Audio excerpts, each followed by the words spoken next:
Ministry of Infrastructure and Road and FRA is actually searching for a lot of gravel. But at the same time, we must also own companies within the Matangari to apply and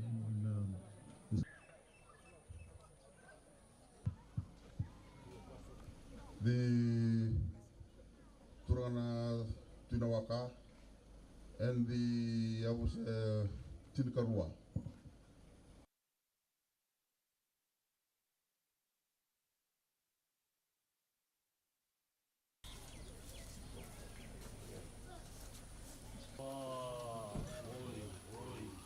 Sa kobana minista ni udola ko batangana le mileslesi na buni bola ngani ro korana le mitoka ni murla batawali mena singa binani kuwa Abatu ni bonua na ena bosa dame mai nandel ni bonua baturang ina langi bingane turang kinawaka abatu ni bonua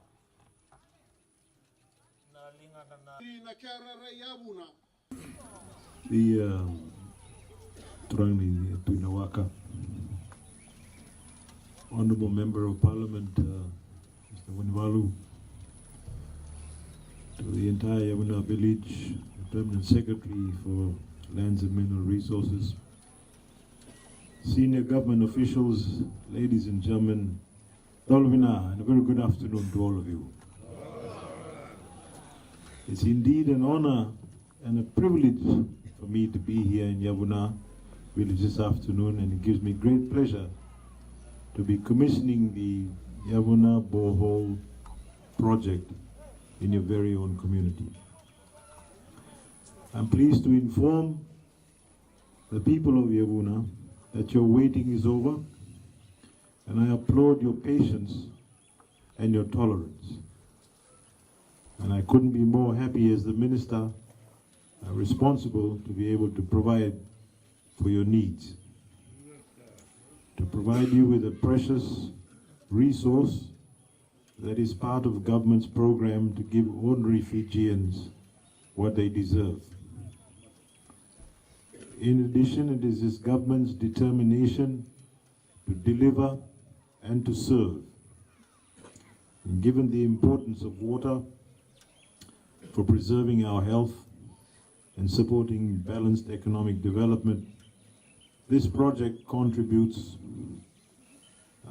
to sustainable utilization and equitable distribution of resources, and towards sustainable development goals, which is goal number 6, which is to ensure the availability and sustainable management of water and sanitation for all.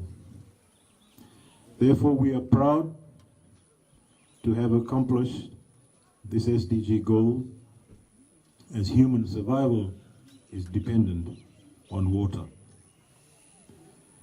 This community has experienced critical water shortages annually, especially during the dry season. And I think we're a bit blessed today, so we've got some rain.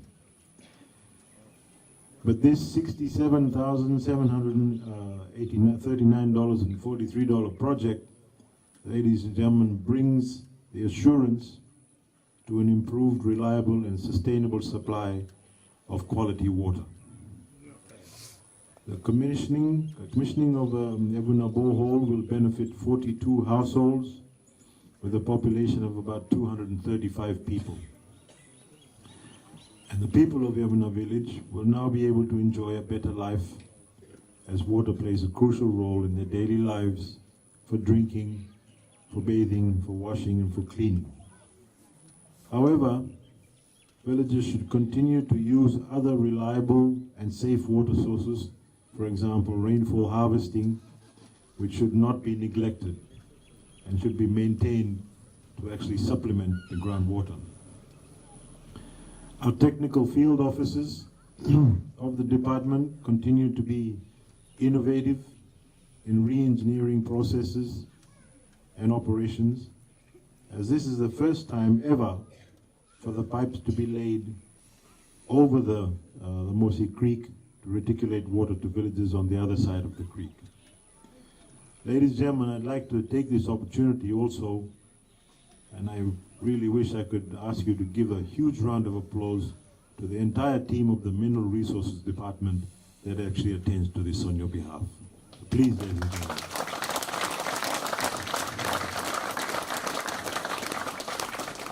They work day and night to complete tasks that I ask them to do, and I take my hat off to them.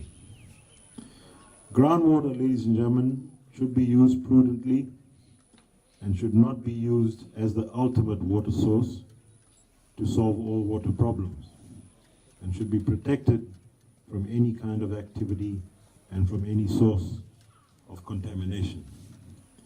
It is strongly advised that the villages adhere strictly to the recommended pumping rate and pump durations, because if you fail to comply with that, it could lead to an unsustainable yield and a possible degradation in the water quality.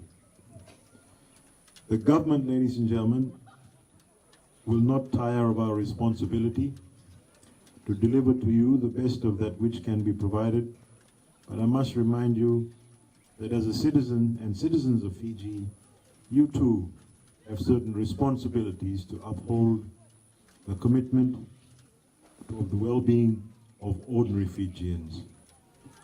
Previous governments probably have not done so, but I can assure you we will do so.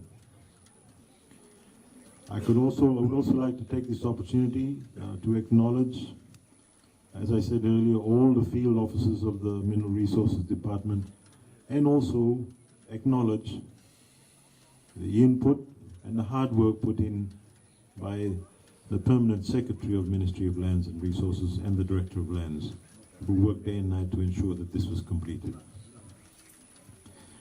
Also, as I said earlier on, it was done on very short notice. Without too much others to say, thank you very much, ladies and gentlemen, for the wonderful welcome, and I wish you well.